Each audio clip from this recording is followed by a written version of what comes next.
ಸ್ನೇಹಿತರೆ ನಮಸ್ತೆ. ಜೇನಿಗೇರಿ ಯೂಟ್ಯೂಬ್ ಚಾನಲ್ಗೆ ನಿಮಗೆಲ್ಲ ಸ್ವಾಗತ. ನಾನು ಚಲಮಾಡ್ಲಹಳ್ಳಿ. ಇವತ್ತು ನಮ್ಮ ಜೊತೆ ಒಬ್ಬ ವಿಶೇಷ ಅತಿಥಿ ಬಂದಿದ್ದಾರೆ. ಅವರು ಈ ನಾಡಿನಾದ್ಯಂತ ತಮ್ಮದೇ ಆದ ಜನಪರ ಅಭಿರುಚಿಗೋಸ್ಕರ ಭಾಳ ಖ್ಯಾತನಾಮರು ಕೂಡ. ಅವ್ರನ್ನ ಯಾವ ಕ್ಷೇತ್ರದಲ್ಲಿ ಗುರುತಿಸಬೇಕು ಅಂತೇಳಿ ಎಲ್ಲರಿಗೂ ಗೊಂದಲ ಇದೆ. ಅದು ಗೊಂದಲ ಅನ್ನೋದಕ್ಕಿಂತ ಮುಖ್ಯವಾಗಿ ಅಷ್ಟೊಂದು ಕ್ಷೇತ್ರಗಳಲ್ಲಿ ಅವರು ತಮ್ಮ ಶಕ್ತತೆಯನ್ನು, ತಮ್ಮ ಪ್ರಾಬಲ್ಯವನ್ನು ಅಥವಾ ತಮ್ಮ ಏನು ಎಲಿಜಿಬಿಲಿಟಿ ಅಂತೀವಲ್ಲ ಅದ್ರ ಬಗ್ಗೆ ಭಾಳ ಹಿಡಿತ ಇಟ್ಕೊಂಡಿರ್ತಕ್ಕಂಥವ್ರು. ಅವರು ನಮ್ಮ ಸಕಲೇಶ್ಪುರ ತಾಲೂಕಿನ ರಕ್ಷಿದಿ ಇಲ್ಲಿ ಇರ್ತಕ್ಕಂಥವ್ರು, ಪ್ರಸಾದ್ ರಕ್ಷಿದಿ ಅವರು. ಅವ್ರನ್ನ ಸ್ವಾಗತ ಮಾಡಿ ಬನ್ನಿ. ಸರ್ ನಮಸ್ತೆ, ನಿಮಗೆ ಈ ಚಾನಲ್ಗೆ ಸ್ವಾಗತ. ಇವತ್ತು ಸಕಲೇಶ್ಪುರದ ತಾಲೂಕಿನಲ್ಲಿ ಇರುವ ಬಹುತೇಕ ವಿಚಾರಗಳ ಬಗ್ಗೆ ಮಾತಾಡೋಣ ಅಂತ ನಾನು ಅಂದ್ಕೊಂಡಿದ್ದೀನಿ. ಬಹುಶಃ ನೀವು ನಾಡಿನಾದ್ಯಂತ ಹಲವಾರು 40-50 ವರ್ಷಗಳಿಂದ ಶಕ್ತವಾಗಿ ಕೆಲಸ ಮಾಡ್ಕೊಂಡ್ಬಂದವರು. ಆದರೆ ಇವತ್ತು ನಮಗೇನು ಅನಿಸುತ್ತೆ ಅಂತಂದರೆ, ಈ ಸಕಲೇಶ್ಪುರ ತಾಲೂಕಲ್ಲಿ ಈಗ ನಾವು ವಾಸ ಮಾಡ್ತಿರ್ತಕ್ಕಂಥ ತಾಲೂಕಲ್ಲಿರ್ತಕ್ಕಂಥ ವಿಷಯಗಳ ಬಗ್ಗೆ ಮೊದಲು ಮಾತಾಡಿ ಆನಂತರ ನಿಮ್ಮ ವಿಚಾರ ವಿಸ್ತಾರವನ್ನು ನಾವು ತಗೋಬೇಕು. ನಿಮ್ಮಿಂದ ಸಾಕಷ್ಟು ನಾವು ಮತ್ತು ನಮ್ಮ ವೀಕ್ಷಕರು ನಿಮ್ಮಿಂದ ತಿಳಿಯೋದಕ್ಕೆ ನಾವು ಪ್ರಯತ್ನ ಮಾಡ್ತೀವಿ. ಸರ್, ಸಕಲೇಶ್ಪುರ ತಾಲೂಕಲ್ಲಿ ಭಾಳಷ್ಟು ವಿಷಯಗಳು ಚರ್ಚೆಯಲ್ಲಿದ್ದಾವೆ. ಅದನ್ನು ನಾವು ಒಂದೊಂದು ಹಂತವಾಗಿ ಒಂದೊಂದೇ ವಿಷಯಗಳನ್ನ ಚರ್ಚೆ ಮಾಡ್ತಾ ಹೋಗೋದು ಅನುಕೂಲ ಅಂತ ಅನಿಸುತ್ತೆ. ಈಗ ಭಾಳ ಮೊದಲನೇದಾಗಿ ನಾವು ಮಾತಾಡೋದಕ್ಕೆ ಇಷ್ಟಪಡೋಂಥದ್ದೇನು ಅಥವಾ ಜನಗಳು ಏನು ನಿರೀಕ್ಷೆ ಮಾಡ್ಬೋದು ಅಂತ ನಮ್ಮ ಒಂದು ಕ್ರೈಟೀರಿಯಾ ಪ್ರಕಾರ ಹೇಳಬೇಕು ಅಂತಂದರೆ, ಈ ಸಕಲೇಶ್ಪುರ ಭಾಗದಲ್ಲಿ ಕಾಡಾನೆ ಸಮಸ್ಯೆಗಳ ಬಗ್ಗೆ ಮತ್ತು ಅಲ್ಲಿಯ ವಿಷಯಗಳ ಬಗ್ಗೆ ಯಾವ ರೀತಿ ಅಧ್ಯಯನ ಇದೆ, ಅದು ಯಾವ ರೀತಿಯಾಗಿ ನಾವು ಒಂದು ಸೊಲ್ಯೂಷನಿಗೆ ಹೋಗಬೇಕು ಅಥವಾ ಸೊಲ್ಯೂಷನ್ ಇಲ್ವಾ, ಅದಕ್ಕೆ ಯಾಕೆ ಸೊಲ್ಯೂಷನ್ ಇಲ್ಲ ಅನ್ನೋ ಥರದಲ್ಲಿ ಬಿಂಬಿಸ್ತಾ ಇದ್ದಾರೆ ಅದನ್ನು. ಈ ಕಾಡಾನೆ ಮತ್ತು ಮಾನವ ಸಂಘರ್ಷ ಇದೆಯಲ್ಲ, ಅದು ನಿಜಕ್ಕೂ ಸಂಘರ್ಷವ? ಅದಕ್ಕೆ ನಿಮ್ಮ ಅಭಿಪ್ರಾಯ ಏನು ಸರ್? ನೋಡಿ, ಸಕಲೇಶ್ಪುರ ತಾಲೂಕು ಅಂದ ತಕ್ಷಣ ನಮ್ಗೆ ನೆನಪಾಗೋದು ಮಲೆನಾಡು, ಕಾಡು. ಅದಕ್ಕೊಂದು ದೊಡ್ಡ ಕಾರಣವೂ ಇದೆ. ಕರ್ನಾಟಕದಲ್ಲೇ ಅತಿ ಹೆಚ್ಚು ರಿಸರ್ವ್ ಫಾರೆಸ್ಟ್ ಇರುವ ತಾಲೂಕು ಕೂಡ ನಮ್ಮ ತಾಲೂಕೆ. ಅದು ತುಂಬ ಜನಕ್ಕೆ ಗೊತ್ತಿಲ್ಲ. ಉತ್ತರ ಕನ್ನಡ ಅಂತ ಹೇಳ್ತಾರೆ, ಉತ್ತರ ಕನ್ನಡ ಇಡೀ ಜಿಲ್ಲೆಯಲ್ಲಿದೆ. ಅದನ್ನು ಒಂದು ತಾಲೂಕಾಗಿ ತಗೊಂಡಾಗ ಸಕಲೇಶ್ಪುರ ತಾಲೂಕು ಅತಿ ಹೆಚ್ಚು ಅರಣ್ಯ ಪ್ರದೇಶ ಇದ್ದಂತಹ ಜಾಗ. ಇಲ್ಲಿ ಯಾಕೆ ಮಾನವ ಪ್ರಾಣಿ ಸಂಘರ್ಷ ಅಂತ ಹೇಳುವಂಥ ಪದ ಇದಕ್ಕೆ ಜಾರಿಗೆ ಬಂತು, ಇದನ್ನು ನಾವು ಯೋಚನೆ ಮಾಡಬೇಕು. ನೀವು ಹೇಳಿದ್ರಿ 30-40 ವರ್ಷ 50 ವರ್ಷ ತನಕ ಅಂತ. ನಿಜ ಅದು ಕೂಡ. ಯಾಕಂದರೆ ನಮ್ಮ ರಂಗ ಚಟುವಟಿಕೆಗೆ ಇನ್ನು 2 ವರ್ಷದ 50 ವರ್ಷ ಆಗ್ತಾ ಇದೆ. ನಿಜ ಕೂಡ ಅದು. ಹಾಗಾಗಿ ನಾನೊಬ್ಬ ರಂಗಕರ್ಮಿಯೂ ಆದ್ದರಿಂದ ರಂಗಕರ್ಮಿ ಅಥವಾ ಸಾಮಾಜಿಕ ಹೋರಾಟಗಾರರು ನಿರಂತರವಾಗಿ ಜನಸಂಪರ್ಕದಲ್ಲಿರಬೇಕಾಗತ್ತೆ ಮತ್ತು ಓಡಾಟದಲ್ಲಿರಬೇಕಾಗತ್ತೆ. ಇದು ನಮಗೊಂದು ವರ ಅಂತ ನಾವು ಹೇಳ್ಬೋದು. ಈ ಕಾರಣದಿಂದ ಸಕಲೇಶ್ಪುರ ತಾಲೂಕಿನಲ್ಲಿ ಅಥವಾ ಹಾಸನ ಜಿಲ್ಲೆಯಲ್ಲಿ ಅಥವಾ ಕರ್ನಾಟಕದ ಹಲವು ಭಾಗಗಳಲ್ಲಿ ನಾನು ಸಾಕಷ್ಟು ಸುತ್ತಾಡಿದ್ದೀನಿ, ನಿಜ. ಇಲ್ಲಿ 50 ವರ್ಷ ಹಿಂದೆ ಯೋಚನೆ ಮಾಡಿದರೆ, ಈಗ ಹೇಳ್ತಾ ಇದ್ದೀರಾ, ಎಲ್ಲ ನಮ್ಮ ಅರಣ್ಯಾಧಿಕಾರಿಗಳು ಹೇಳ್ತಾರೆ, ಬೇರೆಯವರು ಹೇಳ್ತಾರೆ, ಆನೆ ದಾರಿಗಳಲ್ಲಿ ಅಂದರೆ ಎಲಿಫೆಂಟ್ ಕಾರಿಡಾರಲ್ಲಿ ಜನವಸತಿ ಹೆಚ್ಚಾಯಿತು, ಜನರು ಅಲ್ಲೇ ಬಂದ್ಕೊಂಡು ಕೃಷಿ ಮಾಡೋಕ್ಕೆ ಶುರು ಮಾಡಿದರು, ಅದಕ್ಕೆ ಅಡ್ಡಲಾಗಿ ಬಂದರು, ಅಲ್ಲಿ ನೀವು ಕೃಷಿ ಮಾಡ್ಕೊಂಡು ಕೂತ್ಕೊಂಡು ಆನೆ ದಾಳಿ ಮಾಡ್ತಾ ಇದೆ ಅಂದರೆ ಇದು ಅಸಂಬದ್ಧ ಅಂತ ಹೇಳ್ತಾ ಇದ್ದಾರೆ. ನೋಡಿ, ಇದೊಂದು ಕತೆ, ನೆರೇಷನ್. ನಾನು ಸ್ಪಷ್ಟ ನೆರೇಷನ್ ಇದು. ಮೊನ್ನೆ ಒಬ್ಬರು ಅರಣ್ಯ ಅಧಿಕಾರಿ ಸಿಕ್ಕಿದ್ರು. ಅವ್ರ ಹತ್ರನೂ ಈ ವಿಚಾರ ಮಾತಾಡುವಾಗ ಅವ್ರು ಆಫ್ ದ ರೆಕಾರ್ಡ್ ಒಪ್ಕೊಡ್ತಾರೆ. ಪಾಪ ಅವರು ಎದುರಿಗೆ ಹೇಳುವಾಗಿಲ್ಲ, ಇದು ಅವ್ರ ಸಮಸ್ಯೆ. ಇರಲಿ, ಅವ್ರು ಒಳ್ಳೆಯ ಮನುಷ್ಯ, ತುಂಬ ಚೆನ್ನಾಗಿ ಮಾತಾಡಿದರು ಕೂಡ. ಯಾಕೆ ಅಂತ ಹೇಳಿದ್ರೆ, ನಾವು ಸಣ್ಣವರಿದ್ದಾಗ, ಅಂದರೆ ನಾನು ಸುಮಾರು 8 ವರ್ಷ 10 ವರ್ಷದ ಹುಡುಗ ಇದ್ದಾಗ ಅಥವಾ 15 ವರ್ಷ 20 ವರ್ಷ ತನಕ ನೋಡಿದಾಗೆ, ನಮ್ಮಲ್ಲಿ ಮಲೆನಾಡಲ್ಲಿ, ನಿಮಗೂ ಗೊತ್ತು, ನೀವು ಮಲೆನಾಡಿಂದ ಬಂದವರು, ಆ ಪ್ರದೇಶದಲ್ಲಿ ಯಾರ್ದಾರ ತೋಟಕ್ಕೆ ಆನೆ ಬಂದರೆ ಅಥವಾ ಗದ್ದೆಗೆ ಆನೆ ಇಳಿದ್ರೆ ಮಾರನೇ ದಿವಸ ಆನೆ ಹೆಜ್ಜೆಗೆ ಊದುಗಡ್ಡಿ ಬೆಳಗ್ಗೆ ಕಣ್ಕಾಯಿ ಮಾಡಿ ಪೂಜೆ ಮಾಡೋರು. ಹೌದು, ನಮ್ಮ ಹಿರಿಯರು. ನಾನು ಕಣ್ಣಾರೆ ನೋಡಿದ್ದೀನಿ. ಆನೆ ಪೂಜೆ ಮಾಡಿದಾಗ ಆನೆ ಲದ್ದಿ ಹುಡುಕೋದಲ್ಲಿ ಅದನ್ನ ತಗೊಂಡೋಗಿ ಮನೇಲಿ ಹೊಗೆ ಹಾಕಿ ಅದರಲ್ಲಿ ಒಳ್ಳೆಯದು ಅನ್ನೋರು, ಔಷಧಿಗಾಗುತ್ತೆ ಇಟ್ಕೊಳ್ಳಿ ಅನ್ನೋರು. ಆನೆ ಬಾಲದ್ದೋ ನಿಲ್ದು ಒಂದು ರೋಮ ಸಿಕ್ಬಿಟ್ರೆ ವಜ್ರ ಸಿಕ್ಕಿದಷ್ಟು ಸಂತೋಷ, ಅದನ್ನ ತಗೊಂಡೋಗಿ ಅದರಿಂದ ಏನೇನೋ ಗುಣಗಳಿದೆ ಅನ್ನೋರು, ಅದು ಬಿಡಿ, ಅದು ಬೇರೆ ವಿಚಾರ. ಈ ಥರದ ಸಂಬಂಧ ಆನೆ ಮತ್ತು ಮನುಷ್ಯರದ್ದು. ನನಗೆ ತಿಳಿದ ಮಟ್ಟಿಗೆ ನಾಯಿ ಮತ್ತು ಆನೆ ಇವೆರಡು ಮನುಷ್ಯನ ಜೊತೆ ಹೊಂದಿಕೊಂಡಷ್ಟು ಬೇರೆ ಯಾವ ಪ್ರಾಣಿ ಹೊಂದಿಕೊಂಡಿಲ್ಲ ಅನ್ಸುತ್ತೆ. ದನಕರುಗಳು ಇದೆ, ಇನ್ನೊಂದು ದನ ಬೇರೆ, ಅದು ಬೇರೆ ವಿಚಾರ. ಕೃಷಿ ನಮ್ಗೆ ರೈತನ ಬದುಕಿಯ ದನಗಳ ಜೊತೆ ಸೇರಿದೆ, ಅದು ಬೇರೆ. ಅದು ಬಿಟ್ಟು ಹೇಳ್ತಾ ಇರೋದು, ಇಷ್ಟು ಚೆನ್ನಾಗಿ ಹೊಂದಾಣಿಕೆ ಇರುವ ಆನೆ ಮನುಷ್ಯನ ಮೇಲೆ ಅಟ್ಯಾಕ್ ಮಾಡ್ತಾ ಇದ್ರೆ ಏನು ಕಾರಣ? ಇದನ್ನ ನಾವು ಯೋಚನೆ ಮಾಡಬೇಕು. ಇದು ಇತ್ತೀಚೆಗೆ ಅಂದರೆ ಒಂದು 20 ವರ್ಷದಿಂದ ಈಚೆ ಅಥವಾ 30 ವರ್ಷದಿಂದ ಈಚೆ ಶುರುವಾದ ಮನುಷ್ಯನ ದುರಾಚಾರ ಮತ್ತು ದುರ್ನಡತೆಯ ಫಲ ಅಂತ ನಾನು ಕರಿತೀನಿ. ಯಾಕೆಂದರೆ ನಾವು ಅಭಿವೃದ್ಧಿ ಅಂತ ಯಾವಾಗ ಕಾನ್ಸೆಪ್ಟ್ ಇಟ್ಕೊಂಡು ಎಲ್ಲ ಕೆಲಸಗಳನ್ನು ಶುರು ಮಾಡೋದು. ಉದಾಹರಣೆಗೆ ಸಕಲೇಶ್ಪುರ ತಾಲೂಕಲ್ಲಿ, ಈಗ ಸಕಲೇಶ್ಪುರ ತಾಲೂಕಲ್ಲಿ ಆಲೂರಲ್ಲಿ ಒಂದು 15 ವರ್ಷದ ಹಿಂದೆನೇ ಇತ್ತು.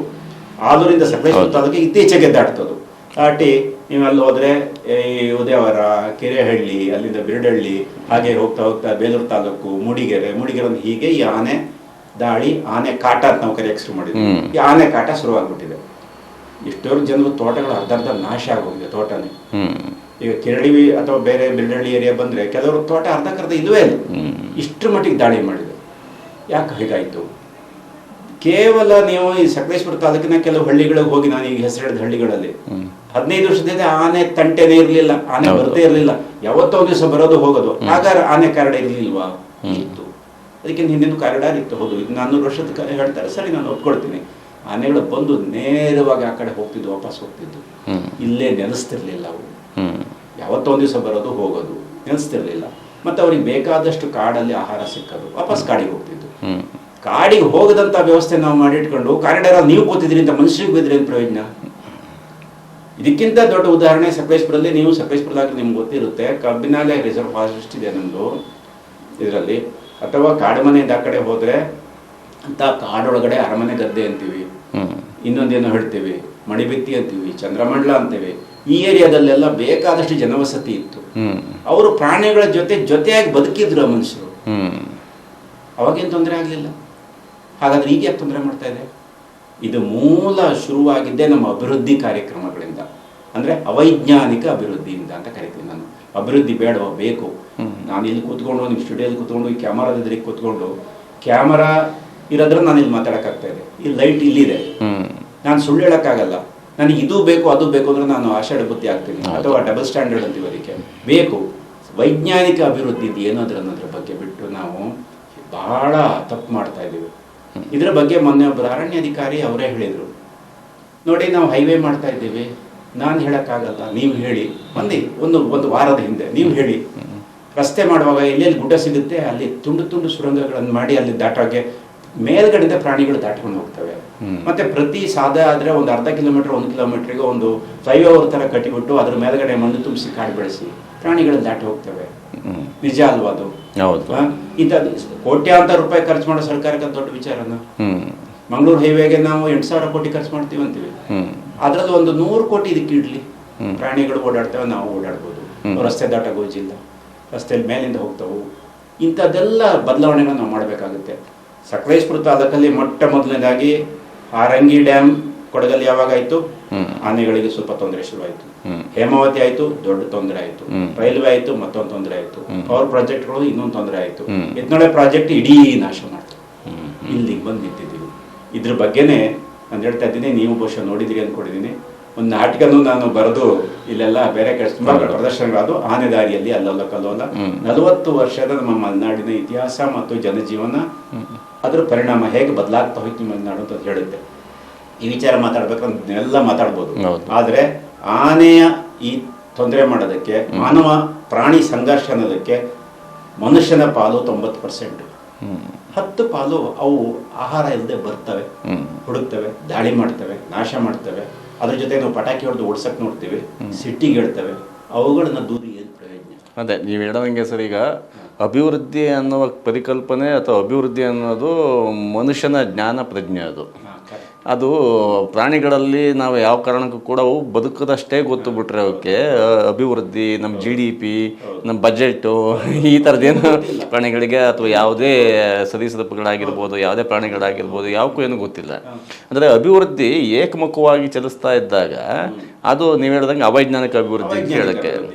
ಯಾಕೆಂತಂದರೆ ನಾವು ನೋಡೋದಂಗೆ ಆನೆಗಳಿಗೆ ಸಂಬಂಧಪಟ್ಟಂಗೆ ಈಗ ನಮಗೆ ಹೆಚ್ಚು ಕಡಿಮೆ ರೈಲ್ವೆಗೆ ಸಂಬಂಧಪಟ್ಟಂಗೆ ನಿಮಗೆ 1,000 ಪುಟ ವರದಿ ಸಿಗ್ಬೋದು. ರಸ್ತೆಗೆ ಸಂಬಂಧಪಟ್ಟಂಗೆ 1,000 ಪುಟ ನಿಮಗೆ ಜಿಲ್ಲಾಧಿಕಾರಿಗಳ ಕಚೇರಿಯಲ್ಲಿ ವರದಿ ಸಿಗ್ಬೋದು. ಅಥವಾ ಈ ಎತ್ತಿನೊಳ ಪ್ರಾಜೆಕ್ಟಿಗೆ ಸಂಬಂಧಪಟ್ಟಂಗೆ ಸಾಕಷ್ಟು ಸಿಗ್ಬೋದು. ಅದೇ ಒಂದು ಆನೆ ಬಗ್ಗೆ, ಒಂದು ಚಿರತೆ ಬಗ್ಗೆ, ಒಂದು ಹಾವಿನ ಬಗ್ಗೆ ಏನು ಕೂಡ ಏನಾದರೂ ವರದಿಗಳಿದ್ದಂಗೆ ಇದೆಯಾ, ಅಥವಾ ಏನಾದರೂ ಸಂಶೋಧನೆಗಳು, ವರದಿಗಳು ಆ ಥರದ? ಒಳ್ಳೆಯ ಪ್ರಶ್ನೆ ಇದು. ಸಂಶೋಧನೆಗಳು ಆಗ್ತಾ ಇದೆ, ನಿರಂತರವಾಗಿ ಮಾಡ್ತಲೇ ಇದ್ದಾರೆ. ನಾವು ಡಾರ್ವಿನ್ ಕಾಲ ಅಥವಾ ಅದಕ್ಕಿಂತ ಹಿಂದೆ ನಮ್ಮ ಯಾವಾಗ ಇನ್ನು ಹೇಳಕ್ ಹೋದ್ರೆ 5,000 ವರ್ಷದಿಂದ ಕೂಡ ಮನುಷ್ಯ ಹುಡುಕಾಟದಲ್ಲೇ ಇದ್ದಾನೆ. ಅವತ್ತಿಂದ ಮನುಷ್ಯ ಹುಡುಕಾಟದಲ್ಲಿದ್ದಾನೆ. ಮನುಷ್ಯ ಬೆಳೆದಿರೋದೇ ಹಾಗೆ, ನಿರಂತರ ಹುಡುಕಾಟ. ಅದರಲ್ಲಿ ವೈಜ್ಞಾನಿಕವಿರೋದು, ಅವೈಜ್ಞಾನಿಕನೂ ಇರ್ಬೋದು. ಆದ್ರೆ ವೈಜ್ಞಾನಿಕವಾಗಿ ಹುಡುಕಾಟ ಖಂಡಿತ ಮಾಡಿದಾನೆ ಮನುಷ್ಯ. ಆದ್ರೆ ಒಂದು ನಾವು ಅರ್ಥ ಮಾಡ್ಕೊಳ್ಬೇಕು, ಅದು ಹಿಂದಿನವರಿಗೆ ಇತ್ತು ಕೂಡ, ಮನುಷ್ಯನಿಗೊಂದು ವಿನಯ ಬೇಕು. ಏನು ವಿನಯ ಅಂದ್ರೆ, ಪ್ರಕೃತಿ ಮುಂದೆ ನಾನು ಏನೇನೂ ಅಲ್ಲ, ಮೊದಲು ಅದನ್ನು ಕಲ್ತ್ಕೊಳ್ಬೇಕು. ನಾನು ಪ್ರಕೃತಿಯನ್ನು ಆಳಬಲ್ಲೆ ಅಂತ ತಿಳ್ಕೊಂಡ್ರೆ ಅದು ದುರಹಂಕಾರನೇ ಮನುಷ್ಯಂದು. ಅದು ಅವನೊತ್ತಿಗೆ ಖಂಡಿತ ದಾರಿ ಆಗುತ್ತೆ.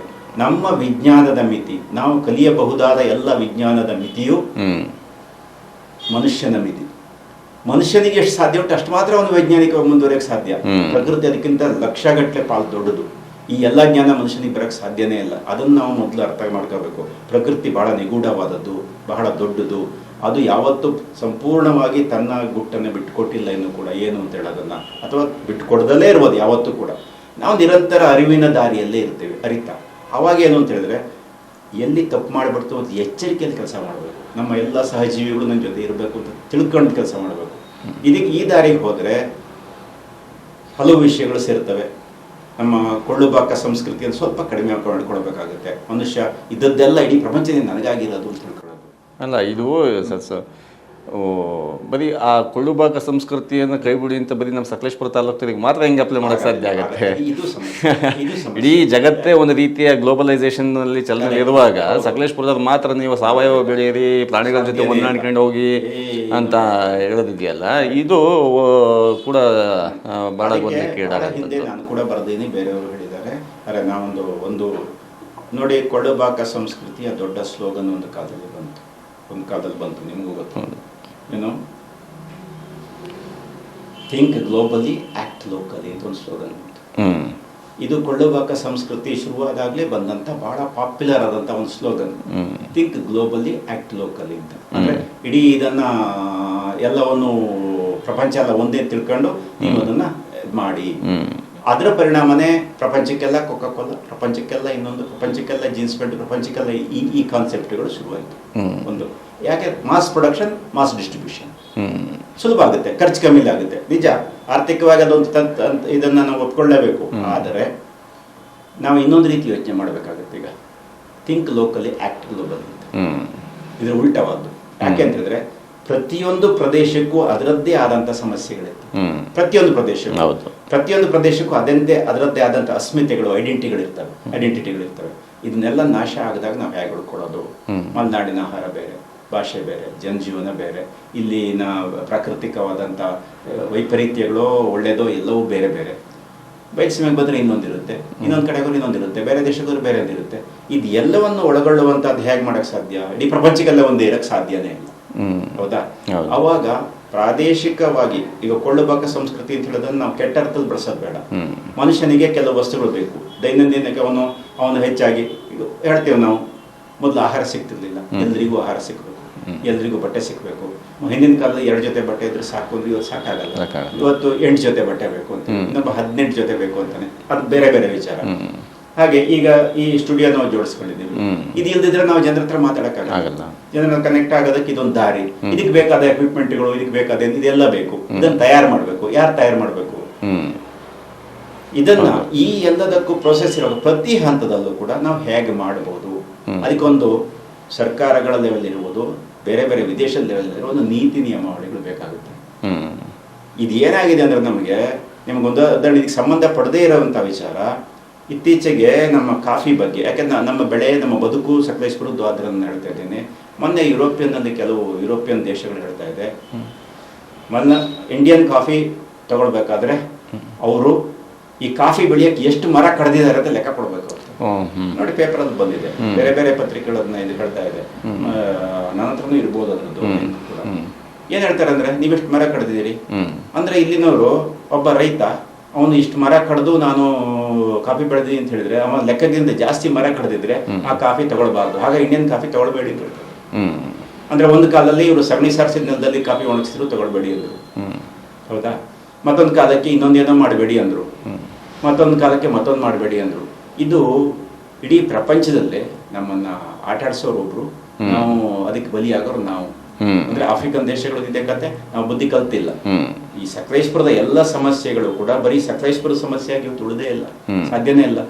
ಆನೆ ಕಾರಿಡಾರ್ ಕೂಡ ನಮ್ಮ ಸಮಸ್ಯೆ ಅಲ್ಲ, ಅದು ಆನೆ ಸಂಘರ್ಷ.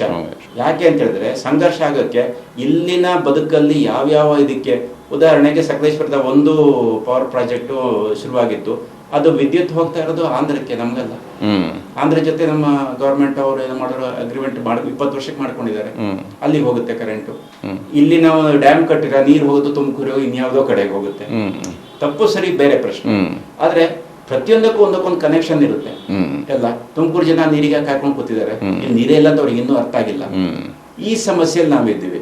ಹಾಗೆ ಸಕಲೇಶ್ಪುರ ಸಮಸ್ಯೆ ನಾನು ಹೇಳಿದ ತಕ್ಷಣ ಸಕಲೇಶ್ಪುರ ಇದ್ದಕ್ಕಿದ್ದಾಗೆ ಅಮೆರಿಕದ ಯಾವುದೋ ಸಿಟಿ ಕನೆಕ್ಟ್ ಆಗಿರುತ್ತೆ, ಈ ಕಡೆ ಜಪಾನಿನ ಯಾವುದ್ರ ಜೊತೆ ನಾವು ಸಂವಾದ ಮಾಡ್ತಾ ಇರ್ತೇವೆ. ಅಂದ್ರೆ ಈ ರೀತಿ ಸಾಂಸ್ಕೃತಿಕ ಸಂವಾದ ಎಲ್ಲವನ್ನು ಒಳಗೊಂಡೇ ಯೋಚನೆ ಮಾಡಬೇಕು. ಈಗ ಅದು ಕಾಫಿ ಬಗ್ಗೆ ಮತ್ತೆ ಎತ್ತಿನಳ ಬಗ್ಗೆ ಇನ್ನೊಂದಷ್ಟು ವಿಸ್ತಾರವಾಗಿ ನಿಮ್ಮ ಜೊತೆ ಮಾತಾಡಕ್ಕಿದೆ. ಈಗ ಮತ್ತೆ ಕಾಡಾನೆ ವಿಚಾರಕ್ಕೆ ಸಂಬಂಧಪಟ್ಟಂಗೆ ಮಾತಾಡೋದಾದ್ರೆ, ಈಗ ಆನೆ ಕಾರಿಡಾರ್ ಅಂತೇಳಿ ಒಂದಷ್ಟು ಜಾಗಗಳನ್ನ, ಒಂದಷ್ಟು ಹಳ್ಳಿಗಳನ್ನು ನಾವು ತಿಳಿದಂಗೆ ಒಂದು 11 ಹಳ್ಳಿಗಳನ್ನು 14 ಹಳ್ಳಿಗಳನ್ನು ಅಲ್ಲಿ ನಾವು ಜಾಗ ಮಾಡಿ ಅಲ್ಲಿಗೆ ಆನೆಗಳನ್ನು ಕಾರಿಡಾರ್ ಮಾಡೋಂಥದ್ದು ಆಗಿರ್ಬೋದು. ಈಗ ಆನೆಗೆ ಸಂಘರ್ಷದಲ್ಲಿ ಅಥವಾ ಆನೆ ತುಳಿತಕ್ಕೆ ಒಳಗಾದ ವ್ಯಕ್ತಿಗೆ ಇಷ್ಟು 15 ಲಕ್ಷ ದುಡ್ಡನ್ನು ಕೊಟ್ಟು ಪರಿಹಾರ ಕೊಡೋವಂಥದ್ದು, ಆಮೇಲೆ ಇಷ್ಟು ಆನೆಗಳನ್ನು ಹಿಡಿದ್ಬಿಟ್ಟು ಬೇರೆಲ್ಲೂ ಸ್ಥಳಾಂತರಿಸ್ತಕ್ಕಂಥದ್ದು. ಈಗ ಇದುವರೆಗೂ ಏನು ನಡ್ಕೊಂಡು ಬರ್ತಾ ಇದೆ ಆ ಥರದ್ದು. ಈಗ ಈ ಸರಿ ಬಜೆಟಲ್ಲಿ ಅದೆಲ್ಲ ಭದ್ರಾ ಅಭಯಾರಣ್ಯದಲ್ಲಿ ನಾವು ಅಲ್ಲಿಗೆ ಬಜೆಟಲ್ಲಿ ಘೋಷಣೆ ಮಾಡಿದ್ದೀವಿ ಅಂತ ಹೇಳ್ತಾರೆ. ಇವೆಲ್ಲವೂ ಕೂಡ ನಮಗೆ ಅಟ್ಲೀಸ್ಟ್ ಸಣ್ಣ ಸಮಾಧಾನ ಯಾವುದಾದ್ರು ಇಷ್ಟು ದಾರಿಗಳಲ್ಲಿ ಯಾವುದಾದ್ರು ಒಂದು ಸಣ್ಣ ಸಮಾಧಾನ ಕೊಡೋ ಸಾಧ್ಯತೆಗಳಿದೆಯಾ ಕಾಡಾನೆ ವಿಚಾರದಲ್ಲಿ? ಇಷ್ಟರವರೆಗೆ ಆಗಿರೋದ್ರಲ್ಲಿ ಯಾವುದೂ ಇಲ್ಲ. ಸಮಾಧಾನ ಏನಂದ್ರೆ ಸತ್ತವ್ರ ಮನೆಗೆ ಚೆಕ್ ಹಂಚೋದು ಇವರು. ಅದೇನು ಅಂತಂದ್ರೆ, ಹೌದು ಎಲ್ಲೋ ಪಾಪ ಯಾರೋ ಒಬ್ಬ ಬಡವ ಕೂಲಿ ಕೆಲಸದಿಂದಲೇ ಅವ್ನು ಬದುಕ್ತಾ ಇರೋನು, ಸಣ್ಣ ರೈತ ಯಾರೊಬ್ಬ ಇರ್ತಾರೆ, ಅವ್ರಿಗೆ ಬದುಕೇ ನಾಶ ಆಗೋಗುತ್ತೆ ಒಬ್ಬ ಸತ್ತೋದ ತಕ್ಷಣ. ಅವಾಗ ಏನು ಅಂತೇಳಿ ಅವರ ಮನೆಯವರಿಗೆ ಬದುಕಿನ ಪರಿಹಾರವಾಗಿ ಏನೋ ಒಂದಿಷ್ಟು ಸಾಂತ್ವನ ಕೊಡೋದಕ್ಕೆ ಒಂದಿಷ್ಟು ಹಣ ಕೊಡ್ತಾ ಇದ್ದಾರೆ. ಅದು ಕೂಡ ಸಾಲದು ಅಂತ ನಮ್ಮ ಭಾವನೆ, ಆದ್ರೆ ಕೊಡ್ತಾ ಇದ್ದಾರೆ, ಏನೋ ಒಂದು ಮಾಡ್ತಾ ಇದ್ದಾರೆ. ಅದು ಒಂದು ರೀತಿಯ ಅಮಾನವೀಯ ಕೂಡ. ಪ್ರಕಾರವಾಗಿ ಸತ್ತೋದ್ ದುಡ್ಡು ಕೊಟ್ಬಿಟ್ಟು ಸರಿ ಆಯ್ತು ಅನ್ನೋದು ಯಾವ ಅರ್ಥ ಇಲ್ಲ. ಅಂದ್ರೆ ಅನಿವಾರ್ಯ, ಸತ್ತೋದ್ಮೇಲೆ ತರಕಾಗಲ್ಲ ಜೀವನ. ಅವಾಗ ಏನಾದ್ರು ಅದಕ್ಕೊಂದು ಪ್ರಾಯಶ್ಚಿತ್ತ ಮಾಡ್ಕೊಳ್ಬೇಕಲ್ಲ ಸರ್ಕಾರಗಳು ಕೂಡ, ಅದಕ್ಕೆ ಕೊಡ್ತಾವೆ ಅಂದ್ಕೊಳ್ತೀವಿ. ಇರ್ಲಿ, ಕೊಡ್ಲಿ, ಒಳ್ಳೇದದು. ಆದ್ರೆ ಇದರಿಂದ ಏನು ಸಮಸ್ಯೆ ಬಗೆಹರಿಸಕ್ಕಾಗಲ್ಲ. ಈಗ ಆನೆ ಕಾರಿಡಾರಲ್ಲಿ ಒಂದು ಆನೆಗಳ ಸಮೀಕ್ಷೆನೇ ನಡೆದಿಲ್ಲ. ಕಳೆದ ಎಷ್ಟೋ ದಶಕಗಳಿಂದ ಆನೆ ಸಮೀಕ್ಷೆ ನಡೆದಿಲ್ಲ. ಕೇರಳದಿಂದ ಆನೆಗಳು ಬಂದಿದ್ದಾವ ಗೊತ್ತಿಲ್ಲ. ಸಮೀಕ್ಷೆಯನ್ನೇ ಹೇಳ್ಬೇಕನ್ನ ಅಧಿಕೃತವಾದ ಸಮೀಕ್ಷೆ ಹೇಳ್ಬೇಕು. ನಾವು ಬಾಯಿ ಮಾತಲ್ಲಿ ಹೇಳ್ಬೋದು. ಈಗ ಕೇರಳದಲ್ಲಿ ಸಾಕಿರ್ತಕ್ಕಂಥ ಆನೆಗಳಲ್ಲಿ ನಂಬರ್ 1 ಸ್ಟೇಜ್ಗಳಿದ್ದವು. ಕಾಡಿಗೆ ಬಿಟ್ಟಿದ್ದಾರೆ. ಎಷ್ಟು ಕಾಡಿಗೆ ಬಿಟ್ಟಿದ್ದಾರೆ, ಯಾವ್ಯಾವ ಕಾಡಲ್ಲಿದ್ದಾವೆ ಗೊತ್ತಿಲ್ಲ ಅನ್ನೋ ಥರದ್ದು. ಈ ಥರದ ಒಂದು ಸರ್ವೇನೇ ಇಲ್ಲದೆ ಇರ್ತಕ್ಕಂಥ ಸ್ಥಿತಿಯಲ್ಲಿ ಅಷ್ಟೊಂದು ಬೇಜವಾಬ್ದಾರಿಯಾಗಿ ಸರ್ಕಾರ ನಡ್ಕೊಳುತ್ತೆ ಅಂತ ನನಗಿದ್ರೆ ಅದ್ರ ಮೇಲೆ ಒತ್ತಡ ತರಬೇಕಾದ್ರೆ ಅದು, ಅದ್ರ ಬಗ್ಗೆ ಮಾತಾಡಬೇಕಾದ್ರೆ ಅದು. ಇದು ಎರಡು ರೀತಿಯ ಕತ್ತಿ. ಹೇಗೆ ಅಂದರೆ, ಒತ್ತಡ ಯಾರು ತರಬೇಕು? ನಾವು ಜನಗಳನ್ನ ಚುನಾವಣೆ ಮೂಲಕ ಆರಿಸಿ ಕಳಿಸ್ತೇವೆ. ಅವರಿಗೆ ಸಂವಿಧಾನಾತ್ಮಕವಾದ ಹಲವು ಜವಾಬ್ದಾರಿಗಳಿದೆ ಪೇಪರ್ ಮೇಲೆ, ಆಯ್ತಾ? ಅವ್ರು ಅದನ್ನ ಯಾವ್ದು ನಿಭಾಯಿಸದೆ ಅವ್ರು ಬೇರೆನೇನೋ ಮಾಡ್ತಾ ಕೂತ್ಕೊಂಡಿರ್ತಾರೆ. ಇದ್ರ ಬಗ್ಗೆ ನಿರಂತರವಾಗಿ ಎಚ್ಚರಿಸುವಂತ ಒಂದು ಜನಪರವಾದಂತ ಒಂದು ಚಳುವಳಿ ನಿರಂತರವಾಗಿ ಎಲ್ಲ ನಾಡಲ್ಲೂ ಇರಬೇಕಾಗುತ್ತೆ. ಅದಿದ್ದ ಕಾಲಘಟ್ಟದಲ್ಲಿ ಮಾತ್ರ ಸರ್ಕಾರಗಳು ಸರಿಯಾಗಿ ಕೆಲಸ ಮಾಡಿದ್ದಾವೆ. ಉದಾಹರಣೆಗೆ ಹೇಳೋದಾದ್ರೆ 80ರ ದಶಕ ಅಂತ ತಗೊಳ್ಳಿ ನೀವು. 80 ನೀವೆಲ್ಲ ಇನ್ನು ಹುಡುಗರು ಇದ್ದಿರ್ಬೋದು. 80ರ ದಶಕದ ಕಾಲದಲ್ಲಿ ಸರ್ಕಾರಗಳು ಬಹಳ ಎಚ್ಚರಿಕೆಯಲ್ಲಿ ಕೆಲಸ ಮಾಡ್ತಾ ಇತ್ತು, ಸ್ವಲ್ಪ ಮಟ್ಟಿಗಾದ್ರು. ಯಾಕಂದ್ರೆ 3-4 ಚಳುವಳಿಗಳು ಈ ಕರ್ನಾಟಕವನ್ನ ಯಾವಾಗಲೂ ಎಚ್ಚರಿಕೆಯಲ್ಲಿ ಇರ್ತಿತ್ತು. ಅದು ಎಡಪಂಥೀಯ ಚಳವಳಿ ಇರ್ಬೋದು, ರೈತ ಚಳವಳಿ ಇರ್ಬೋದು, ದಲಿತ ಚಳವಳಿ ಇರ್ಬೋದು, ಅದರ ಜೊತೆಲಿ ಭಾಷಾ ಚಳವಳಿ ಇರ್ಬೋದು. ಅಷ್ಟು ಅಲ್ಲದೆ ಕರ್ನಾಟಕದ ಮಟ್ಟಿಗೆ ಒಂದು ವಿಶೇಷವಾದ ಒಂದು ಆಂದೋಲನ, ಸಾಕ್ಷರತಾ ಆಂದೋಲನ ತಂದಿತ್ತು. ಅದು ಕೂಡ ಯಾವುದೇ ಚಳವಳಿ ನೇರವಾಗಿ ಮಾಡದೆ ಜನರನ್ನು ಎಚ್ಚರಿಸೋ ಕೆಲಸ ತುಂಬ ಚೆನ್ನಾಗಿಯೇ ಮಾಡ್ತು ಕರ್ನಾಟಕದಲ್ಲಂತೂ. ಈ ಥರದಿದ್ದಾಗ ಸರ್ಕಾರಗಳು ತುಂಬ ಎಚ್ಚರವಾಗಿ ಕೆಲಸ ಮಾಡುವಂಥ ಪರಿಸ್ಥಿತಿ ಇರುತ್ತೆ. ಈಗ ಚಳುವಳಿಗಳು ಅನ್ನೋದು ಒಂದು ತುಂಡಾಗಿದೆ. ಕೆಲವು ಸತಿ ನಿನ್ನೆ ಮೊನ್ನೆ ಇದೇ ಆನೆಗಳ ಬಗ್ಗೆನೇ ಸುಳ್ಯ ತಾಲೂಕಿನವರು ಈ ಸಾಮಾಜಿಕ ಜಾಲತಾಣದಲ್ಲಿ ಒಂದು ಪೋಸ್ಟ್ ಹಾಕಿದ್ರು. ಅವರಿಗೆ ಆನೆ ಬಂದ್ಬಿಟ್ಟಿದೆ ಈಗ ತೋಟದಲ್ಲಿ. ಆ ಏರಿಯಾದಲ್ಲಿ ಇಷ್ಟವರೆಗೆ ಆನೆ ಕಾಟ ಇರಲಿಲ್ಲ ಅವರಿಗೆ. ಅಡಿಕೆ ತೋಟಗಳು ಬಂದಿತ್ತು. ಅವರು ಒಂದು 10 ಜನ ಸೇರಿಕೊಂಡು ಏನೋ 10 ಜನ ಸೇರಿಕೊಂಡು ಇಡೀ ಕರ್ನಾಟಕನೇ ಅಲ್ಲಾಡಿಸೋರಂಗೆ ಮಾತಾಡ್ತಾ ಇದ್ರು. ನಾನು ಅದಕ್ಕೆ ಇದು ಬರದೆ, ಇದ್ರ ಸಮಸ್ಯೆ ಏನು ಅಂತ ಹೇಳಿದ್ರೆ, ಇವೆಲ್ಲವೂ ಕೂಡ ಬಿಡಿಯಾಗಿ ಆಕ್ರಂದನಗಳಷ್ಟೇ. ರಾಜ್ಯವ್ಯಾಪಿ ಅದೊಂದು ಹೋರಾಟವನ್ನು ಮಾಡದೆ ಹೋದರೆ ಏನು ಮಾಡೋಕ್ಕಾಗೋದಿಲ್ಲ. ಆನೆಗಳ ಸಮಸ್ಯೆ ಇದೇನಾಗುತ್ತೆ ಅಂದರೆ, ಅಲ್ಲಿ ಈಗ ಸಾಗರದವ್ರಿಗೆ ತೊಂದರೆ ಅವ್ರು ಮಾತ್ರ ಹೋರಾಡಬೇಕು, ಮಡಿಕೇರಿ ಹೋರಾದ್ರೆ ಅವ್ರು ಮಾತ್ರ, ಸಕಲೇಶ್ಪುರ ಮಾತ್ರ, ಯಾರು ಒಟ್ಟು ಸೇರಿ ಮಾಡ್ತಾ ಇಲ್ಲ. ಒಂದು ಈಗ ಸುಳ್ಯದವರು ಅವ್ರನ್ನ ತಪ್ಪು ಅಂತ ಹೇಳೋದಲ್ಲ, ನಾನು ಸಕಲೇಶ್ಪುರದ ಅಣೆಕಟ್ಟೆ ಇದ್ದಾಗ ಸುಮ್ಮನೆ ಕೂತಿದ್ರು ಅವರು. ಈಗ ಅವರಿಗೆ ಬಂದಿದೆ, ಅವ್ರು ಬಾಯಿ ಬಡ್ಕೊಂಡು ನಾವು ಸುಮ್ಮನೆ ಕೂತಿದ್ದೀವಿ. ಯಾಕೆಂದ್ರೆ ನಾನು ಅದನ್ನೇ ಬರದೆ, ನಮ್ಮಲ್ಲಿ ಆನೆ ಅಥವಾ ಮಾನವ ಸಂಘರ್ಷದ ವಿರುದ್ಧ ಅಥವಾ ಈ ಪರಿಸರದ ಹೋರಾಟ ಆಲ್ಮೋಸ್ಟ್ ಸಾಯೋ ಸ್ಥಿತಿಗೆ ಬಂದು ಕೂತಿದೆ ನಮ್ಮಲ್ಲಿ. ನೀವೀಗ ಹೋರಾಟ ಶುರು ಮಾಡಿದ್ದೀವಿ. ಹಿಂದೆ ಹೇಗೆ ಆಯ್ತು, ನೀರಿನ ವಿಚಾರಕ್ಕೆ ಬಂದಾಗಲೂ ಹೇಗೆ ಆಯ್ತು. ಇದನ್ನ ಇಲ್ಲಿ ವರ್ಕೌಟ್ ಆಗಲ್ಲ. ನಾವು ಸಮಸ್ಯೆಯಿಂದ ಸಮಸ್ಯೆಗೆ ಹೋಗ್ತಾ ಇರ್ತೇವೆ. ಸಮಸ್ಯೆಯನ್ನ ಸರ್ಕಾರಗಳು ಹಾಗೇ ಬಿಟ್ಬಿಡುತ್ತೆ, ಹಾಗೆ ಇರಲಿ ಅಂತ ಅದೊಂಥರ ಕಾದು ನೋಡುವ ತಂತ್ರದಾಗ ಮಾಡಿಟ್ಕೊಂಡು ಕೂತ್ ಬಿಡ್ತಾರೆ. ನಿಧಾನ ಜನ ಹೋಗಿ ಬಿಡ್ತಾರೆ. ಇತ್ತೀಚೆಗೆ ಗಮನಿಸ್ದಂಗೆ ಸಕಲೇಶ್ಪುರ ತಾಲೂಕಿನಲ್ಲಿ ಆಲೂರಿಂದ ಸಕಲೇಶ್ಪುರಕ್ಕೆ ಆಲೂರು ಈಗ ಅಷ್ಟೊಂದು ಸಮಸ್ಯೆ ಇಲ್ಲ. ರೇಷಿಯೋ ನೋಡ್ಕೊಂಡ್ರೆ ಉಂಬಳಿ ಬೆಟ್ಟದ ತಪ್ಪಲಿನಿಂದ ಶುರುವಾದ ಕಾಡಾನೆ ಸಮಸ್ಯೆ ಈ ಕಡೆ ಬಂದಿದ್ದು ಇವಾಗ ಚಿಕ್ಕಮಗಳೂರು ತಾಲೂಕು ಮೂಡಿಗೆರೆ ಬೆಳಗೋಡಿಗೆ ಬಂದು ನಿಂತಿದೆ. ಈಗ ಅಲ್ಲಿ ನಾಚೆ ಕೂಡ ಹೋಗ್ತಾ ಇದೆ. ಇದು ನೀವು ಹೇಳ್ದಂಗೆ ವ್ಯಾಪ್ತಿ ತಗೊಳ್ತಾನೆ ಹೋಗ್ತಾ ಇದೆ. ಹೊಸ ಜನಗಳಿಗೆ ಹೊಸ ಸಮಸ್ಯೆಗಳು ಉದ್ಭವ ಆಗ್ತಾನೆ ಇದ್ದಾವೆ. ಆದರೆ ಸಕಲೇಶ್ಪುರದಲ್ಲಿ ಒಂದು ಸ್ಟ್ಯಾಗ್ಮೆಂಟಾಗಿ ನಿಂತ್ಬಿಟ್ಟಿದೆ ಸಮಸ್ಯೆ. ಅದು ಮೂಲ ಕೇಂದ್ರವಾಗಿ ನಿಂತ್ಬಿಟ್ಟಿದೆ. ಅದಕ್ಕೆ ಕಾರಣ ನೀವು ಹೇಳ್ದಂಗೆ ಮೊದಲೇ ನೀವು ಗುರುತಿಸಿದಂಗೆ ಬಹುಶಃ ಎತ್ತಿನೊಳೆ ಪ್ರಾಜೆಕ್ಟು, ಇನ್ನೊಂದು ಬೇರೆ ಬೇರೆ ಯೋಜನೆಗಳು, ಅಭಿವೃದ್ಧಿಯ ಪರಿಕಲ್ಪನೆಗಳಿಂದಾಗಿ ಸಕಲೇಶ್ಪುರ ಕೇಂದ್ರವಾಗಿ ಕೂತ್ಬಿಟ್ಟಿದೆ ಅಲ್ಲಿ. ಯಾಕೆಂದ್ರೆ ಒಂದು ಅದೇ ಹೇಳಿದ್ನಲ್ಲ, ಸಕಲೇಶ್ಪುರ ತುಂಬಾ ಅರಣ್ಯ ಪ್ರದೇಶ ಇದ್ದಂಥ ತಾಲೂಕು. ಇಲ್ಲಿ ಆನೆಗಳಿಗೆ ಮೇವು ಸಿಗುವಂಥ ಸಾಧ್ಯತೆಗಳು ತುಂಬಾ ಜಾಸ್ತಿ ಇತ್ತು. ಅದೆಲ್ಲ ಕಡಿಮೆ ಆಗ್ತಾ ಬಂದಿದೆ. ಇದ್ರ ಜೊತೆಲಿ ಇನ್ನೊಂದು, ಈಗ ಅವರು ಸುಳ್ಯದವರು ಒಂದು ಒಳ್ಳೆ ಪಾಯಿಂಟ್ ಹೇಳಿದರು, ಅದು ಸೋಷಿಯಲ್ ಮೀಡಿಯಾದಲ್ಲಿ ಇದೆ. ಅಲ್ಲಿ ಅರಣ್ಯ ಪ್ರದೇಶದಲ್ಲಿ ಸರ್ಕಾರನೇ ಪರ್ಮಿಟ್ ಕೊಟ್ಬಿಟ್ಟು ಬಿದಿರನ್ನ ಕಡಿದು ಮಾರ್ತಾ ಇದೆ ಅಂತ. ಬಿದಿರು ಕಡಿದು ಮಾರಿದ್ರಿಂದ ಆನೆ ಬಂತು ಅಂತಾರೆ. ನಮ್ಮಲ್ಲಿ ನಮ್ಮ ಬೆಟ್ಟ ಸಾಲಲ್ಲಾಗಿರೋದೇನು, ಅಲ್ಲಿ ಸಿಟ್ರೋನೆಲ್ಲ ಅಂದ್ರೆ ಈ ಲೆಮನ್ ಗ್ರಾಸ್ ಎಷ್ಟು ಬೆಳೆದಿದೆ ಅದದ್ದು ಕಾಡೊಳಗಡೆ, ಅದನ್ನ ಹೇಳಿದ್ರೆ ಸರ್ಕಾರಗಳು ಒಪ್ಪಿಕೊಳ್ತಾ ಇಲ್ಲ. ಇದಕ್ಕೆ ಕಾರಣ ಏನು ಅಂದ್ರೆ, ಕೆಳಗಿನ ತಗ್ಗಿನ ಈ ನೆಲ್ಯಾಡಿ ಮತ್ತು ಈ ಕಡೆಯಲ್ಲಿ ಹಿಂದೆ ಬಂದಂಥವರು, ಕೇರಳದಿಂದ ಬಂದವರು ಬೆಳೆಯಕ್ಕೆ ಶುರು ಮಾಡಿದಂಥ ಸಿಟ್ರೋನೆಲ್ಲ, ಲೆಮನ್ ಗ್ರಾಸ್ ಅಂತೀವಿ, ಮಜ್ಜಿಗೆ ಹುಲ್ಲು ಅಂತೀವಲ್ಲ, ಅದು ಪರ್ಫ್ಯೂಮ್ಗಾಗಿ, ಮೆಡಿಸಿನ್ಗಾಗಿ ಅದ್ರ ಎಣ್ಣೆ ತೆಗಿತಿದ್ರು. ಇಲ್ಲೂ ಬೆಳೆದ್ರು, ಕೆಲವು ಕಡೆ ನಮ್ಮ ಅಂಗಡಿ ಹೋಗ್ಬಿಡಿದ್ರು, ಕೆಲವರು ಹಿಂದೆ ಬೆಳೀತಿದ್ರು. ಕೊನೆಗೆ ಅದಕ್ಕೆ ರೇಟ್ ಎಲ್ಲ ಬಿದ್ದೋಯ್ತು, ಹಾಗೆ ಬಿಟ್ರು. ಒಳ್ಳೆ ರೇಟ್ ಇದ್ದಾಗ ಫಾರೆಸ್ಟ್ ಲ್ಯಾಂಡ್ ಒಳಗೆ ನುಗ್ಗಿ ಎಲ್ಲ ಬೆಳೆದ್ರು ಇಷ್ಟ ಬಂದಂಗೆ, ಯಾರು ಕೇಳಲಿಲ್ಲ ಅವಾಗ. ಅಲ್ಲೇ ಬಿಟ್ರು. ಅದೇನಾಯ್ತು, ಈಗೀಗ ಬರ್ತಾ ಇಡೀ ಕಾಡಿಗೆ ಹಬ್ಬಿತು. ನೀವು ಹಾನ್ಬಾಳ್ ರೋಡಲ್ಲಿ ಉದ್ದಕ್ಕೆ ಒಂದು ವೆಹಿಕಲ್ ಹೋಗಿ, ನಮ್ಮ ಗಾಣದಳ್ಳೆ, ರಕ್ಷಿದಿ, ಅಲ್ಲೆಲ್ಲ ರೋಡ್ ಸೈಡಲ್ಲೆಲ್ಲ ಬೆಳೆದಿದೆ ಲೆಮನ್ ಗ್ರಾಸ್. ವಿಶಿಷ್ಟ ಹತ್ರ ಇದೆ ಹುಲ್ಲು. ಅದನ್ನ ದನ ತಿನ್ನೋದಿಲ್ಲ, ರೋಗನೂ ಬರೋದಿಲ್ಲ, ಎಂಥದ್ದು ಇಲ್ಲ. ಅದು ಆನೆನೂ ತಿನ್ನೋದಿಲ್ಲ, ಯಾವುದಕ್ಕೂ ಬೇಡದಿರುವಂತ ಹುಲ್ಲು. ನಾವು ತಗೊಂಡೋಗಿ ಅದನ್ನೇನಾದ್ರು ಆಯಿಲ್ ಎಕ್ಸ್ಟ್ರಾಕ್ಟ್ ಮಾಡೋಕ್ಕಾದ್ರೆ ಆಗುತ್ತೆ. ಇದು ನೋಡ್ಬೇಕು, ಆ ತರ ಇದೆ. ಅದು ಮೇವಿನ ಪ್ರಮಾಣ ಕಡಿಮೆ ಆಯಿತು. ಕಾಟಿಗೂ ಆಹಾರ ಇಲ್ಲ, ಬೇರೆ ಹುಲ್ಲು ತಿನ್ನೋ ಬೇರೆ ಪ್ರಾಣಿಗಳಿಗೂ ಇಲ್ಲ, ಆನೆಗೂ ಇಲ್ಲ. ಇಲ್ಲೂ ಕೂಡ ಅದೇ ಸಮಸ್ಯೆ ಇದೆ. ಇದು ಒಂದು ಕಾರಣ ಇದೆ. ಎಲ್ಲವೂ ಸೇರಿ ಒಂದು ಸಮಸ್ಯೆಗಳಾಗ್ತಾ ಕೂತಿದೆ. ಜೊತೆಯಲ್ಲಿ ಈಗ ಸಮಸ್ಯೆ ಬಗೆಹರಿಸೋದಕ್ಕೆ ಆನೆಗಳು ಅವರ ಮೂಲ ಸ್ಥಾನವನ್ನ, ಆಲ್ಮೋಸ್ಟ್ ಮೂಲ ಆಹಾರ ಪದ್ಧತಿಯನ್ನ ಮರೆತುಕೊಂಡಿದೆ ಅಂತ ಅನ್ಸುತ್ತೆ ನನಗೆ. ಇದು ತಜ್ಞರು ಹೇಳಬೇಕು, ನಾನು ತಜ್ಞ ಅಲ್ಲ. ಆದ್ರೆ ಯಾಕಂದ್ರೆ ಹಲಸಿನಕಾಯಿ ತಿಂತವೆ, ಅವು ಕಾಫಿ ತಿಂತವೆ, ಇನ್ನೇನು ಸಿಕ್ಕಿದ್ದೆಲ್ಲ ತಿನ್ನಕ್ಕೆ ಶುರು ಮಾಡಿದಾವೆ. ಹಾಗಾಗಿ ಆನೆಗೂ ಆಹಾರ, ಹಸಿವು ಸಿಕ್ಕಿದ್ದು ತಿಂತವು. ತಿಂದ ಅಭ್ಯಾಸ ಆದ್ಮೇಲೆ ಮತ್ತೆ ಅಲ್ಲಿಗೆ ಹೋಗೋದೇ ಇಲ್ಲ. ನಿಮ್ಗೆ ಒಳ್ಳೆ ಹೊಲ ಸಿಕ್ಕಿ ದಿನ ಜೋಳ ಮುರಿಯಕ್ಕೆ ಸಿಕ್ಕಿರೋ ಯಾಕೆ ಅಲ್ಲಿಗೆ ಹೋಗ್ತವೆ ಅಲ್ವಾ? ಇದು ನ್ಯಾಚುರಲ್. ಈ ಊರು ಕಪಿಗಳಂಗಾಗಿದ್ದಾವೆ. ಕಪಿಗಳು ಊರಿಗೆ ಬಂದು ಸೇರಿ ಸಿಕ್ಕಿದ್ದು ಮನೆ ನುಗ್ಗಿ ತಿನ್ನಕ್ಕೆ ಶುರು ಮಾಡಿದ್ಮೇಲೆ ಕಾಡಿಗೆ ಹೋಗೋದಿಲ್ಲ. ಈ ತರ ಆನೇನೂ ಆಗಿದೆ. ಅದನ್ನು ಓಡಿಸೋಕೆ ಪಟಾಕಿ ಹೊಡಿತಾರೆ, ಇನ್ನೇನೋ ಮಾಡ್ತಾರೆ. ಫಸ್ಟ್ ಪಟಾಕಿ ಹೊಡಿದ್ರೆ ಫಾರೆಸ್ಟ್ನವರೇ ಹೇಳಿದ್ರು, ಹೊಡಿ ಬೆಡಿದವರೇ ಹೇಳ್ತಾರೆ, ಬೆಂಕಿ ಹಾಕ್ತಾರೆ, ಏನೋ ಸಮಸ್ಯೆಗಳು ಸಿಟ್ಟು ಬರುತ್ತೆ. ಅಷ್ಟಾದರೂ ಕೂಡ ಮತ್ತೊಂದು ಮಾತು ಕೊನೆಯಲ್ಲಿ ಹೇಳ್ತೀನಿ. ಈಗ 1 ವರ್ಷದ ಹಿಂದೆ ಅಥವಾ 1.5 ವರ್ಷದ ಹಿಂದೆ ಈ ನಮ್ಮ ಸಕಲೇಶ್ಪುರ ತಾಲೂಕು ಒಂದು ಊರು, ಮೋಸ್ಟ್ಲಿ ಬೆಳಗೋಡ ಬೇಕೋಡ ಆ ಥರ ಊರು, ನನಗೆ ಈಗ ಮರ್ತೋಗಿ ಬೆಳಗೋಡ ಇದ್ರು ಇರ್ಬೋದು ಅಂತ. ಅದೇ ಸಣ್ಣ ಊರು. ಬೆಳಗಿನ ಜಾವ ಅಲ್ಲಿ ಒಂದು ಆನೆ ಹೋಗ್ತಾ ಇದೆ, ಗಂಡ ಆನೆ ದೊಡ್ಡದು. ಒಬ್ರು ಒಂದು ಸಣ್ಣ ಮಗುದ ಎತ್ಕೊಂಡು ಗಂಡಸು ಆನೆ ತೋರ್ಸಕ್ಕೆ ಅದ್ರ ಹಿಂದ್ಗಡೆ ಹೋಗ್ತಾ ಇದ್ದಾರೆ. ಒಬ್ರು ಹೆಂಗಸ ಅವ್ರ ಮುಖ ಕಾಣ್ತಾ ಇಲ್ಲ, ಬರೀ ವಾಯ್ಸ್ ಕೇಳ್ತಾ ಇದೆ, ಜಗಲಿನ ಎತ್ಕೊಂಡು ಅಯ್ಯೋ ಪಾಪ ಕಂಡ್ರಿ ಹೆಂಗೆ ಹೋಗ್ತಾ ಇದೆ ಅಂತಾರೆ. ಅಂದರೆ ಇಷ್ಟೆಲ್ಲ ಆನೆಯಿಂದ ತೊಂದರೆ ಅನುಭವಿಸಿದ್ರು ಕೂಡ ಮನುಷ್ಯನಿಗೆ ಆನೆ ಬಗ್ಗೆ ಪ್ರೀತಿ ಇದೆ. ನಮ್ಮಲ್ಲಿ ಅದು ಅಳಿಸಿ ಹೋಗಿಲ್ಲ. ಆನೆಗೂ ಮನುಷ್ಯನ ಜೊತೆ ಹೊಂದಿಕೊಳ್ಳುವಂಥ ಭಾವನೆ ಹಾಗೇ ಇದೆ. ತೀರಾ ಸಿಟ್ಟಿಗಿದ್ದಾಗ ಮಾತ್ರ ಮಾಡ್ತವೆ ಇದ್ರ ಬಗ್ಗೆ ಅಸಲೇಕ. ಆದರೆ ನೀವು ಹೇಳ್ದಂಗೆ ಗಣತಿ ಅಂತೂ ಇಲ್ಲವೇ ಇಲ್ಲ.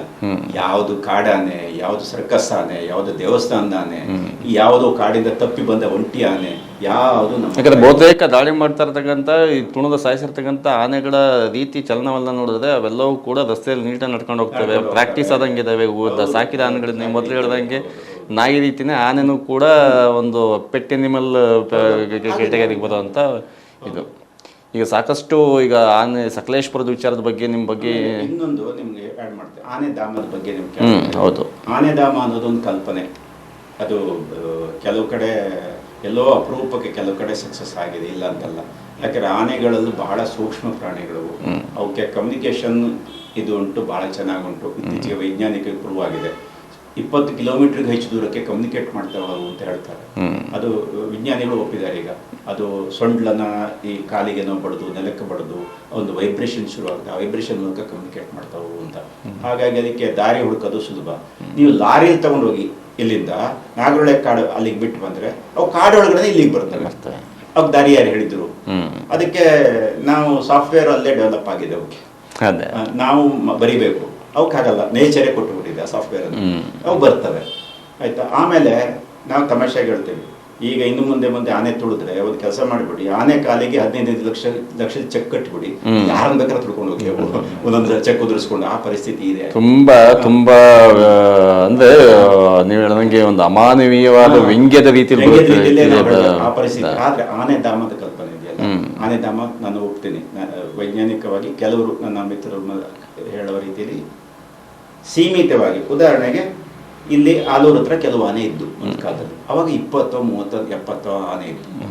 ಈಗ ಎಷ್ಟಾಗಿದೆ ಲೆಕ್ಕನೇ, ಈಗ 100 ಮೇಲಿದೆ, 150 ಆ ತರ ಇದೆ. ಮೊನ್ನೆ ಕಿರಳಿ ತೋಟದಲ್ಲಿ ಇಲ್ಲಿ 4 ಕಡೆ ಹೋಗ್ತಿದ್ದೆ, 42 ಆನೆ ಇದೆ ಅಂದ್ರು ಅಲ್ಲಿ. ಆಯ್ತಾ? ಇನ್ನೊಂದು ಗುಂಪಲ್ಲಿ 30 ಇದೆ ಅಂದ್ರು. ಆಗ ಹೆಚ್ಚಳ ಹೇಗಾಯ್ತು? ಆನೆ ಹೆಚ್ಚಾಗಿದೆ ಸಂಖ್ಯೆ. ಹೇಗಾಯ್ತು ಗೊತ್ತಿಲ್ಲ, ಮರಿ ಹಾಕಿ ಬಂದಿರ್ಬೋದು, ಬೇರೆ ತರ ಸೇರಿ ಬಂದಿರ್ಬೋದು. ಒಂದು ಗುಂಪಿನ ಆನೆ ಅಥವಾ ಒಂದು ಪ್ರದೇಶದ ಆನೆ ಅಂತ ಇಟ್ಕೊಳ್ಳಿ. ಈ ಸಕಲೇಶ್ಪುರ, ನಿಮ್ಮ ಎಸ್ಲೂರು, ಹೆತ್ತೂರು ಅಥವಾ ಆ ಕಾಡುಗಳಿದೆಯಲ್ಲ, ಬಿಸಿಲೆ, ಆ ಕಾಡಿನ ಆನೆಗಳಿಗೆ ಒಂದು ಗುಣ ಇರುತ್ತೆ, ಅದರದ್ದೇ ಒಂದು ಟೆರಿಟರಿ ಬೌಂಡ್ರಿ ಇರುತ್ತೆ. ನೀವು ಅಲ್ಲೇ ಎಲ್ಲಾದರೂ ಒಂದು ಪ್ರದೇಶದಲ್ಲಿ ಒಂದು 10 ಹಳ್ಳಿ ಸೇರಿಸಿ ಒಂದು ಆನೆ ಧಾಮ ಮಾಡಿ ಅಲ್ಲಿನ ಆನೆಗಳನ್ನ ನೀವು ಬಿಡ್ಬೋದಲ್ಲಿ. ತಮಿಳ್ನಾಡು ಆನೆಗಳನ್ನ ತಂದು ಇಲ್ಲಿ ಬಿಡಕ್ಕಾಗಲ್ಲ, ಅವು ನಿಲ್ಲೋದಿಲ್ಲ ಅಲ್ಲಿ, ಅವಕ್ಕೆ ಅದೇ ಬೇಕು. ಅದಕ್ಕೆ ಪ್ರಾದೇಶಿಕವಾಗಿ ಅವತ್ತೊಬ್ಬರು ವಿಜ್ಞಾನಿ ಬಂದಿದ್ರು ಇಲ್ಲಿಗೆ, ಅವ್ರ ಹೆಸರು ಮರ್ತೋಯ್ತು ನನಗೆ. ಅವರು ಗುರುತು ಮಾಡ್ತಾ ಹೋಗ್ತಾರೆ, ದಕ್ಷಿಣ ಭಾರತ ಈ ಪ್ರದೇಶದ ಆನೆಗಳು, ಈ ಪ್ರದೇಶದ ಆನೆಗಳು, ಉತ್ತರದ ಈ ಪ್ರದೇಶದ ಆನೆಗಳು. ಅವು ಆ ಪ್ರದೇಶ ಬಿಟ್ಟು ಆ ಕಡೆ ಹೋಗೋದೇ ಇಲ್ಲ. ಹಿಂದೆ ಹೇಗಿತ್ತು ಅಂದ್ರೆ, ಈಗ ಉದಾಹರಣೆ ನಿಮ್ಮದು ಇಲ್ಲಿ ಒಂದು ಹಾಸನದಲ್ಲಿ ಯಾವುದೋ ಕಾಲದಲ್ಲಿ ಅದರದ್ದು ವಾಸಸ್ಥಾನ ಒಂದು ಭಾಗ, ತಣ್ಣೀರಳ್ಳ ಅದ್ರ ವಾಸಸ್ಥಾನ ಅಂತ ಇಟ್ಕೊಳ್ಳಿ, ಅಲ್ಲಿಗೆ ಬರ್ತವೆ. ಅಲ್ಲಿದ್ದಾಗ ನೀವು ತಣ್ಣೀರಳ್ಳ ಟೌನ್ ಬೆಳೆದಿದೆ, ಅಲ್ಲಿಗೆ ಬರ್ತವೆ. ಬಂದಾಗ ಪಕ್ಕದಲ್ಲಿ ಒಂದು ಆ ಕಡೆ ಒಂದು 5 ಕಿಲೋಮೀಟರ್ ಆಚೆ ಒಂದು 500 ಎಕರೆ ಕಾಡಿದೆ. ನೀನು ಅಲ್ಲಿಗೆ ಹೋಗು, ಇದು ನಮ್ದಾಯ್ತು ಜಾಗ, ನೀನು ಅಲ್ಲಿಗೆ ಹೋಗಿ ಅಲ್ಲಿರು ಅಂದ್ರೆ ಅದು ಇರೋದೇ ಇಲ್ಲ. ಇದು ನನ್ನ ಜಾಗ, ಇಲ್ಲೇ ಕೂತ್ಕೊಳ್ತದೆ. ಅದಕ್ಕೆ ಗೊತ್ತು ಇದು ನನ್ನ ಜಾಗ ಅಂತ. ಅದು ಕಟ್ಟಡ ಬೆಳೆದಿರಲಿ, ನೀವು ಎಂಥದೇ ಮಾಡಿರಲಿ, ಮತ್ತೊಂದು ಮಾಡಲಿ, ಅದು ಆ ಪ್ರದೇಶನ ಮರೆಯೋದೇ ಇಲ್ಲ. ಇದು ಆನೆಗಳ ಸಮಸ್ಯೆ. ಶ್ರೀಲಂಕಾದಲ್ಲಿ ಹೀಗೆ ಆಗಿ ಅವರು ಆನೆಧಾಮ ಮಾಡಿ ಉತ್ತರದ ಆನೆಗಳನ್ನ ದಕ್ಷಿಣಕ್ಕೆಲ್ಲ ತಗೊಂಡೋಗಿ ಕಬ್ಬಿಣದ ಬೇಲಿ ಹಾಕ್ಬಿಟ್ರು. ಆ ಬೇಲಿ ಪಕ್ಕ ಬಂದು ನಿಂತ್ಕೊಂಡು ಉಪವಾಸ ಕೂತು ಸತ್ತೋದು ದೊಡ್ಡ ಸಂಖ್ಯೆಯಲ್ಲಿ, ಇಡೀ ಇಂಟರ್ನ್ಯಾಷನಲ್ ಗಲಾಟೆ ಆಗುತ್ತೆ. ಆಮೇಲೆ ಆ ಬೇಲಿ ತೆಗೆದ್ರು. ಈಗ ನೀವು ಕರ್ನಾಟಕದ ಆನೆ ನೀವು ತಗೊಂಡೋಗಿ ಜಾರ್ಖಂಡಲ್ಲಿ ಬಿಡಕ್ಕಾಗಲ್ಲ, ಮಧ್ಯಪ್ರದೇಶ ಬಿಡಕ್ಕಾಗಲ್ಲ, ಇರಲ್ಲ ಅವು. ಇದು ಸಮಸ್ಯೆ.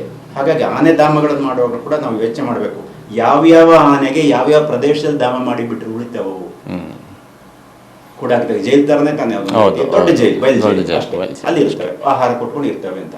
ಅಲ್ಲಿ ಆದ್ರೆ ಸಂತಾನ ನಿಯಂತ್ರಣ ಹೇಗೆ ಮಾಡಬೇಕು, ಅಲ್ಲೂ ಸಂಖ್ಯೆ ಜಾಸ್ತಿ ಆದ್ರೆ ಏನ್ ಮಾಡೋದು, ಇವೆಲ್ಲ ಸಮಸ್ಯೆಗಳಿದೆ. ಇದನ್ನ ಸರ್ಕಾರ ನಿಜವಾಗಿಯೂ ಪ್ರಾಣಿ ತಜ್ಞರು, ಪರಿಸರದವರು ಅವರು ಕೂತ್ಕೊಂಡು ಮೀಟಿಂಗ್ ಮಾಡಿ ಇದಕ್ಕೊಂದು ತೀರ್ಮಾನ ಮಾಡಿ ಒಂದು ವರದಿ ತಗೊಂಡು ಅದರಂತೆ ನಿಜವಾಗ್ಲೂ ಅವರು ಒಳ್ಳೆ ರೀತಿಯಲ್ಲಿ ಜಾರಿ ಮಾಡಿದರೆ ಸರ್ಕಾರಗಳು ಸಾಧ್ಯ ಆಗುತ್ತೆ. ಇಲ್ಲದಿದ್ರೆ ಸರ್ಕಾರಕ್ಕೆ ಯಾವುದೇ ವರದಿ ಬರಲಿ, ಅವಾಗ ಇನ್ನೊಂದು ಯಾವುದೋ ಆಸಕ್ತಿಗಳು ಅಧಿಕಟ್ಟ ಬರ್ತದೆ.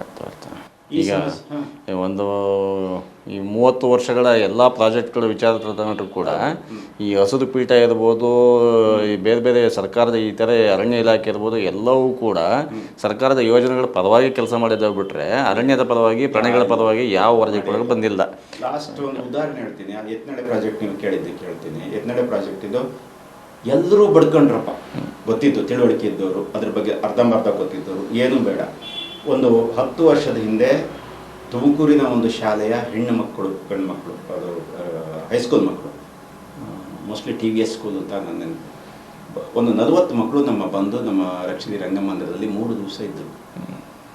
ಅವರಿಗೆ ನಾವು ಪ್ರತಿಯೊಂದನ್ನು ಹೇಳ್ಕೊಡ್ತಾ ಹೋದು. ಮಳೆ ಅಂದರೆ ಹೇಗೆ, ರೈನ್ ಗೇಜಿಂಗ್ ಹೇಳಿ, 1 ಎಕರೆ ಮೇಲೆ 1 ಇಂಚ್ ಮಳೆದರೆ ಎಷ್ಟು ಲೀಟ್ರ್ ನೀರಾಗುತ್ತೆ, ಎತ್ನೊಳೆ ಎಲ್ಲಿ ಹುಟ್ಟುತ್ತೆ, ಅದರ ಹರಿವು ಎಷ್ಟು ದೂರ, ಕ್ಯಾಚ್ಮೆಂಟ್ ಏರಿಯಾ ಏನು, TMC ಅಂದ್ರೆ ಏನು, ಎಲ್ಲ ಲೆಕ್ಕ ಪಾಠ ಮಾಡಿ ಅವ್ರನ್ನ ಎಲ್ಲ ಕಡೆ ಕರ್ಕೊಂಡು ಹೋಗಿ ಅವ್ರು ಕ್ಯಾಮ್ರಾ ಇಟ್ಕೊಂಡು ಮಕ್ಕಳು ಎಲ್ಲ ಲೆಕ್ಕಾಚಾರ ಹಾಕಿ 3 ದಿವಸ ಕ್ಲಾಸ್ ಮಾಡಿದ ಮೇಲೆ 3ನೇ ದಿವಸ ಆ ಮಕ್ಕಳು ಎತ್ನಳ್ಳಿಯಲ್ಲಿ, ಅಂದರೆ ಅದರಲ್ಲಿ ಎಲ್ಲ ಸೇರಿಸಿದ್ದು, ಇಲ್ಲಿ ಪಂಚಾಯತಿಗಳಿಗೆ ಎಷ್ಟು ನೀರು ಬೇಕು, ಕುಡಿಯೋ ನೀರಿಗೆ ಎಷ್ಟು ಬೇಕು, ಇಲ್ಲಿ ಲೋಕಲ್ ಇರಿಗೇಷನ್ ಎಷ್ಟು ಬೇಕು ಬೇಸಿಗೆಯಲ್ಲಿ, ಅಥವಾ ಮಳೆಗಾಲದ ಹರಿವು ಎಷ್ಟು ಸಿಗುತ್ತೆ ಅಂದಾಗ ಆಶ್ಚರ್ಯ ಆಗ್ಬೋದು. ಈಗಲೂ ಅವ್ರ ಜೊತೆ ಬಂದ ಟೀಚರ್ಸ್ ಈಗಲೂ ಇದ್ದಾರೆ.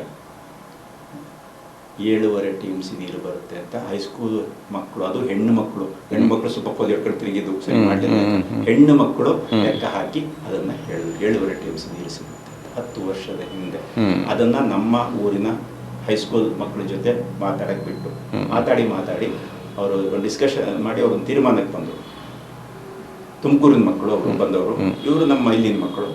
ಈ ಮಕ್ಕಳು ಹೇಳಿದರು, ನೋಡಿ ನಮ್ಮ ಆನೆ ಸಮಸ್ಯೆ, ಕಾಟಿ ಸಮಸ್ಯೆಗೆ ನೀವೇನು ಮಾಡೋಕ್ಕಾಗಲ್ಲ ತುಮಕೂರಿನವರು, ನಾವೇ ಬಗೆಹರಿಸ್ಕೋಬೇಕು ಅಂದರು. ಆ ಮಕ್ಕಳು ಹೌದು, ಎತ್ನೊಳೆ ನೀರು ತಗೊಂಡೋಗಿ ನಾವು ಇಲ್ಲಿ ಹಾಳು ಮಾಡಿ ನಾವು ಬದುಕಿದ್ರೆ ಅದಕ್ಕೆ ಯಾವ ನ್ಯಾಯನೂ ಇಲ್ಲ, ನಮ್ಮ ನೀರಿನ ಸಮಸ್ಯೆ ನಾವು ಅಲ್ಲೇ ಬಗೆಹರಿಸ್ಕೋಬೇಕು. ಈ ತಿಳಿವು ಮಕ್ಕಳಿಗಿದೆ, ಆಯ್ತಾ, ಮಕ್ಕಳಿಗಿದೆ, ನಮಗಿಲ್ಲ, ನಮ್ಮನ್ನು ಆಳುವವರಿಗೆ ಇಲ್ಲವೇ ಇಲ್ಲ. ಈಗ ಸಕಲೇಶ್ಪುರದ ಬಗ್ಗೆ ಇನ್ನೂ ಸಾಕಷ್ಟು ಮಾತಾಡೋಕ್ಕಿದೆ.